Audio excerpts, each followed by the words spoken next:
Hi Earth Angels! Kamusta? Welcome back to Pinay Angel Tarot. This reading is a love message for no specific sign. This is for anyone, kahit ano man ang zodiac sign mo. General love reading, kaya maaring mag-resonate o hindi. Pero pag nag-resonate, i-comment nyo para alam ko. Ang titingnan natin ngayon is kung anong iniisip at nararamdaman ng taong mahal mo. So, comment present para alam kung nanonood kayo. Kamusta kayo, guys? Na pala, meron pong total solar eclipse this coming Monday. So, tingnan natin kung makaka-apekto ba yan o ano. Tingnan natin kung anong energies ang connected sa'yo ngayon sa love life mo.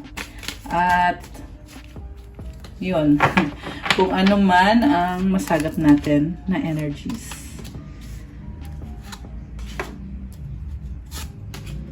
Oh my gosh.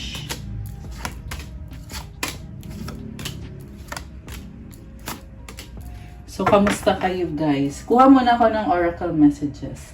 Nga pala, kung kailangan nyo ng gabay, pwede kayong mag-avail ng private reading services ko. Message lang kayo sa Facebook page ko, Pinay Angel Tarot, or sa Viber or sa WhatsApp para mas mabilis. Nasa description box po yung contact details. May bayad po yan pag private reading kasi ikaw mismo ang i-reading ko. At sa mga nagtatanong about crystals, you can reach me sa Instagram ko. Nakapost po doon yung mga crystals na pang-attract ng love, pang-attract ng pera, at marami pang iba. Beware lang, guys, kasi may mga fake accounts na kinokopya nila yung mga content ko. Kaya para makasigurado kayo na legit na account ko yon, dito kayo mag-click sa ilalim ng video na to sa description box. Okay, so tingnan na natin ang unang mensahe para sa'yo. My beloved, though we may be physically apart, spiritually we are always united. For love transcends space and time, nothing is missing. Oh my gosh. Sobrang mahal niyo yung isa't isa. Nakita ko dito, LDR kayo or hindi kayo magkakasama, pero connected yung soul mo. Soul ninyo pala. Okay. And then, mice, garden, lilies. Alam nyo, may problem dito, pero sa dulo maaayos nyo naman kasi may love pa rin talaga dito. So, siguro nag-uusap-usap kayo ng taong yan, ang daming nangyari. May na-feel akong, may ibang taong connected din dito na parte din ng buong sitwasyon yan. Nakaka-apekto yan sa relasyon nyo. Pero overall, masaya ka naman sa mga nangyayari sa buhay mo. Also, sabi ko nga, maayos nyo din yan sa dulo. Kailangan lang talaga mag-focus kung ano ba talagang gusto nyo mangyari sa relationship nyo, ano ba yung goal nyo. And, mag-workout naman yan. Okay, from the tarot, so ito na yung energy ng person mo or yung feelings ng person mo. So, overall energy is Ace of Wands. Alam mo, gusto ka niya, attracted siya sa'yo. Pero natatakot lang talaga siya kasi feeling niya parang nape-pressure siya Oh my gosh, may nakita kong 444 nag-pop up sa phone ko. So, ayan, may mga angel numbers tayo ha. And itong person mo, sobra siyang attracted sa'yo. Yes, sobra. Ang focus niya ngayon is the Justice card. Oh my gosh. Ang lakas ng aura niya ngayon. Nakita ko dito, nag-effort na siya para ipaglaban yung connection nyo, para magkaroon ng balance and harmony. Kita mo yung scales. Ayan, this is about balance. Babawi to itong person na to. Kasi pag lumabas tong Justice card, it means na ipupursue niya yung connection na yan in a way na parang may nakita ko dito na marami kasi siyang natutunan sa inyo, sa relasyon nyo or sa connection nyo. Kaya, ilalaban niya yan. What crosses this person is the Queen of Pentacles. Yung nga lang parang nasa point na siya na kontento na siya sa buhay niya. So, parang hindi niya minamadali. Oo, ilalaban niya. Pero at the same time, taking his or her time na kung kailan siya komportable or kung kailan siya handa na. Okay. What lies below? Seven of Swords.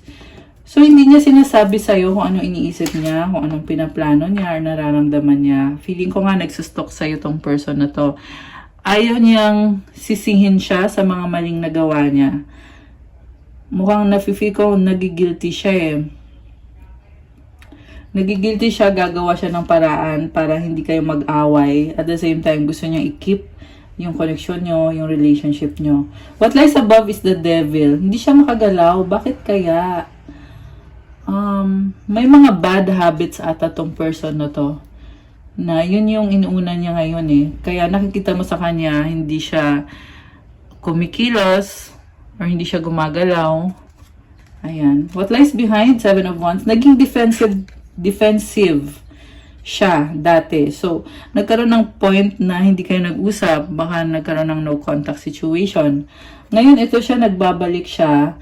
Pero iniisip pa niya, ano kayang una kong gagawin? Alam mo, andyan lang siya para sa'yo anytime. Pero sarili niya din muna yung focus niya ngayon. Okay. What lies before is Four of Cups. Oh my gosh. Bakit ganito? Parang nakita ko sa kanya, may something na kinakalungkot niya eh sa sitwasyon ninyo na ayaw niyang tanggapin. Pero gusto pa rin niya magstay. Nagkaroon nata kayo ng misunderstanding. So, supportive energies is the Three of Cups. I feel like, guys, yung attention niya, binibigay niya sa iba. Hindi naman ibig sabihin na niloloko ka niya. Baka may iba lang siyang kausap or baka family or kaibigan na nag-e-enjoy siya. Ang tingin niya sa'yo, kayang-kaya mo siyang makuha yung loob niya. Very charming ka eh. Tingin niya sa'yo ngayon, maraming may gusto sa'yo, maraming humahanga sa'yo. At nakikita niya na nag-a-adjust ka sa kanya at ipaglalaban mo yung relasyon niyo or yung connection ninyo. Mutual energies is a judgment card. So, may pagbabago nangyayari dito. Pero kailangan pa mag-effort para magkaayos kayo. The outcome is King of Pentacles. So, very serious. Kaya kayo nagkakaganyan na parang nagdededmahan kayo kasi iniisip niyo yung pang long term eh. Ayan. And feeling ko guys, gusto niyo naman mag-workout yung relationship niyo. Kaya lang may kanya-kanya din kayong mga gustong gawin sa buhay niyo ngayon. Clarify natin. Oh, wait. Gamitin ko yung isang cards.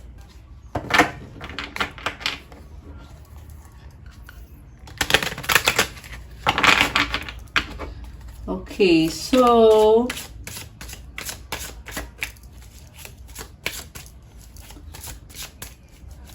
bakit gusto ka ng taong yan? Five of Wands, King of Cups, Knight of Swords, the Death card sa bottom of the deck. Alam niyo magkaaway kayo, yan yung lumabas dito eh.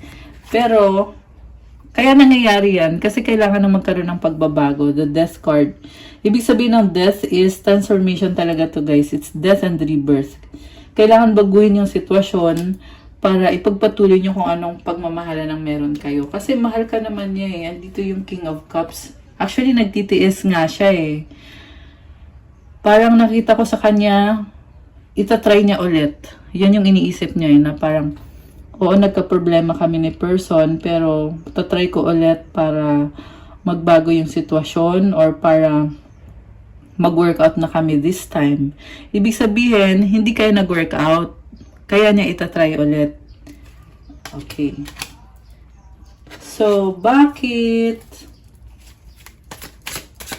niya ilalaban? Hierophant. Oh my gosh, guys. Number 5 ulit. So, Hierophant, parang feeling niya kasi,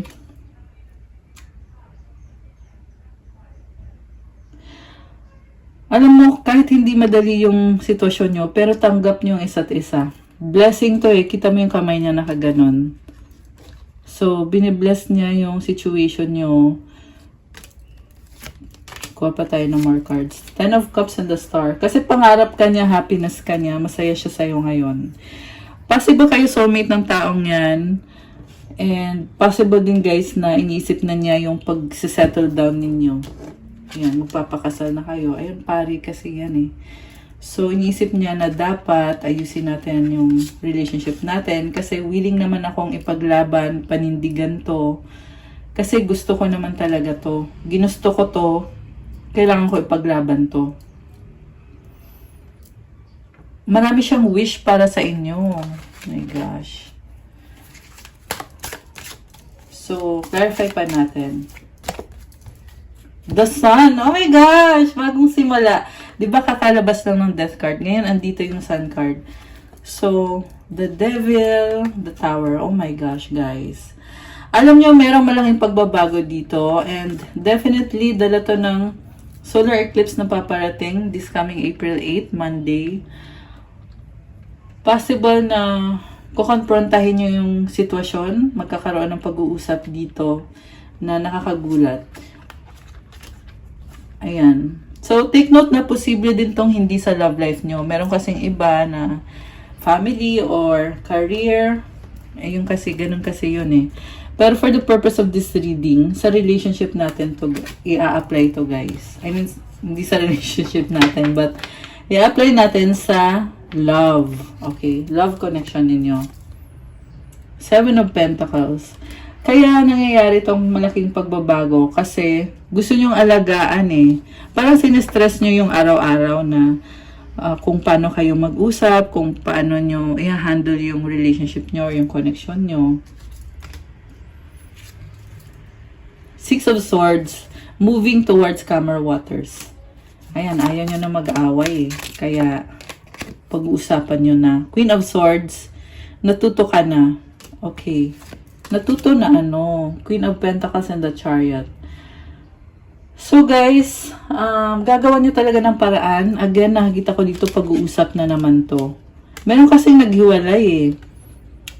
It's either magbabalikan kayo or tuluyan ng maghihiwalay. Pero so far sa lumabas dito, ang purpose nyo talaga is magkakabalikan kayo. Ang tanong nga lang, kaya nyo ba? Kasi inisip nyo na okay naman kayo, kaya mo naman sarili mo, hindi mo naman kailangan bumalik sa tao yan para lang maging masaya.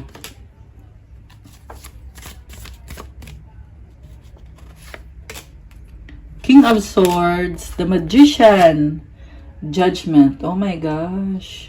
Alam mo, kinokontrol niya eh.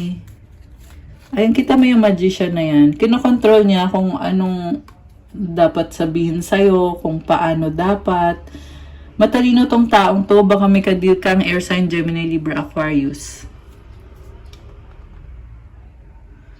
So, bagong-bago tong energy niya. Ayan. Bakit nagtatago sa'yo yung taong yan? Bakit ayaw niyang sabihin lahat ng feelings niya? 9 of Pentacles, Page of Cups, Queen of Wands. Wow! 5 of Cups sa bottom of the deck. Kasi nangihinayang siya. Pero, medyo matigas ang ulo nitong taong to, no? Ayan, nangihinayang siya. Feeling niya hindi siya makagalaw. Parang feeling niya, nasayang yung opportunity sa inyo. Pero may nakita din ako dito, guys, na dead man na lang. Kahit na ayaw naman talaga niya yung nangyayari ngayon. Pero, pinipili niya mag-isa. Pero, hindi pa rin siya mapakali. Kasi, iniisip ka pa rin niya kahit umiiwas siya. Ayan, the moon, mag-isa yan, oh, nakatalikod. Dadalong isip siya, eh, natatakot. Ace of Swords and the Universe. Oh my gosh. Guys, may nakita ko dito na ito na nga, ilalaban niya talaga. Pero, may pumipigil na pride eh. Bakit ganun? Ma-pride siya. Connected sa relationship or sa commitment. 4 of Wands and 6 of Wands. 2 of Pentacles. Yung iba kasi sabay-sabay yung priority. So, nakita ko dito, tinatry niya mag-adjust. At nagbago yung energy niya. 3 of Pentacles, 7 of Wands. The High Priestess. The Emperor. Oh my gosh! Guys! Alam mo, lumalakas ang loob nitong taong to. Yung nga lang may iniisip siyang boundaries. Parang nakita ko dito. Ipapakita niya naman sa'yo na mahal kita, andito lang ako. Pero sana irespeto mo din yung panahon ko, yung effort na binibigay ko sa'yo. Parang ganun yung nakikita ko. Okay, and itong lumabas na cards na napakaganda. Naayos na niya yung sarili niya at gusto niya makuha ulit yung loob mo. Parang nakita ko dito, i-charm ka niya or yung liligawan ka niya. Ayan. Si Queen of Wands kasi very charming yan eh. Plus may Page of Cups. This is excitement. This is also parang energy ng bata na kinikilig. Alam mo yun. Parang iniisip niya dito, naayos ko na yung sarili ko,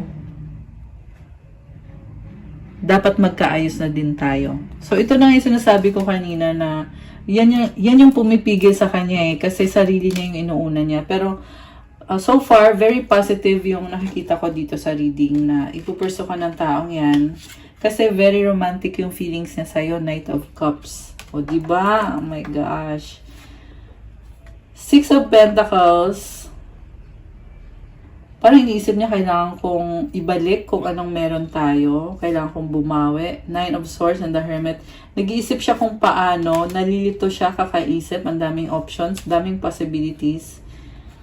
Kaya nag-iisip siya ulit, ano bang gagawin ko?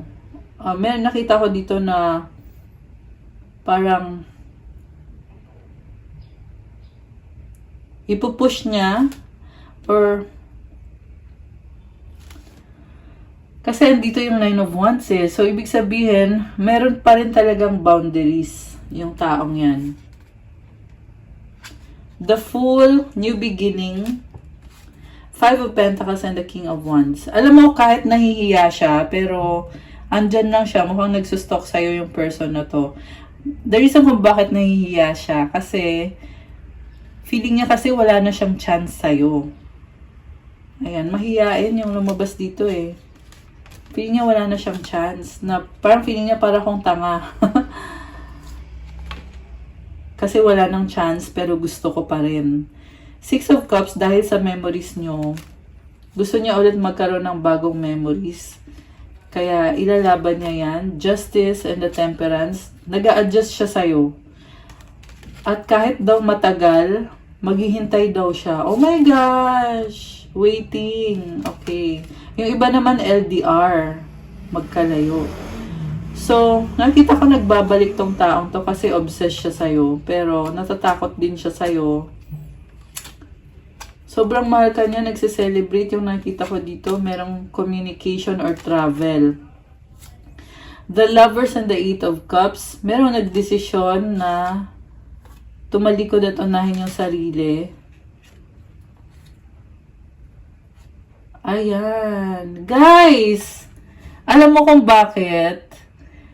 Kasi may nagbago sa inyo eh. And feeling ko ikaw yun. Inuna mo yung sarili mo. Lalo naman siya ngayong na-in-love sa'yo. Pero, nahihiya na siya sa'yo kasi feeling niya masyado kang mataas. Parang may nakita ko dito na gusto mong kontrolin kaya mo ginagawa yan. Pero mahal mo naman talaga siya eh. Mahal mo siya. Yung nga lang, dati ka ding nasaktan, kaya ka nagkakaganyan ngayon. Page of Pentacles and the Four of Cups. Actually, pareho kayo nagkakahiyaan. Pero ikaw, more on, nahihiya ka. At may offer na siya sa'yo. Pero, iniisip mo na hindi mo muna i-embrace ng buong buo yung offer na yon para hindi ka masaktan. So, Wheel of Fortune, there is expansion and growth and new beginning. Ace of Cups and Ten of Pentacles. Happiness, stability, King of Pentacles, pang long term. Strength, manifestation, endings and new beginnings to. Ten of Swords. Page of Swords and the Seven of Swords. Merong nagsustalk pero palihim. So, parang kunyari, hindi nyo alam na sinustok ka ng person na yan, no? Pero alam mo talaga. Okay, anong gusto sabihin niya sa'yo ngayon?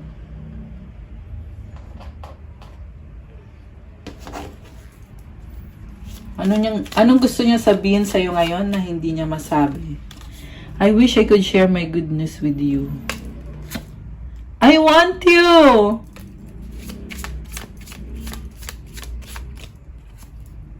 Just being near you is intoxicating. Oh my gosh. I left when I saw you with someone. Parang seloso din, no? Sobrang siyang attracted sa'yo. Pero, seloso or selosa. You were the best thing in my life. Ano pa ang gusto niyang sabihin sa'yo ngayon? I know exactly what I was doing. I left you before you could leave me. O, diba? Nagsiselos. I'm grateful for the spiritual lesson. Ay, sorry. Naabot ko lang yung cards ko eh. Okay. Ano pa ang gustong sabihin ni person? Person mo? Okay, tumalon siya. Tingnan natin. Umaapoy, love, passion. Oh my gosh. I love that. Tumalon talaga siya, ha? Yung umaapoy, hindi ko alam, ewan. Oh my goodness, bakit naman? Misunderstanding, nagtatampo. Nakakaloka. Nalilito, confused. Okay, nalilito siya, guys. Decision. Kailangan magdesisyon. Okay, ayan, tumalon din, oh. Selos, insecure. Di ba kakasabi ko lang nito kanina? Nagsiselos eh. Tapos na the end. Oh my gosh. Baby. Baka yan yung tawagan nyo. Okay. Meron pang gustong lumabas na card. Tingnan natin, ah. Okay. Ikaw lang, loyal. I love it. Oh my gosh, mahal kita. I love you. Ayan. Ano pang gustong sabihin ni person mo? Oh my gosh, tumalon. I have something to tell you. Ano kaya? Ano sasabihin niya? Char. I know I messed up. Okay, may tumalon ulit. I need your time and commitment. Ito yung tumalon, oh. Being near you is intoxicating. Oh, 2 beses na yan, ha. I wish things were different. Okay, ano pa ang sasabihin niya? I need more time. Oh my gosh.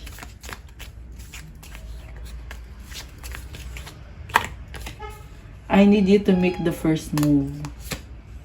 I have hope in us. Oh my gosh! Okay, anong mensahe galing sa universe para sa viewers natin?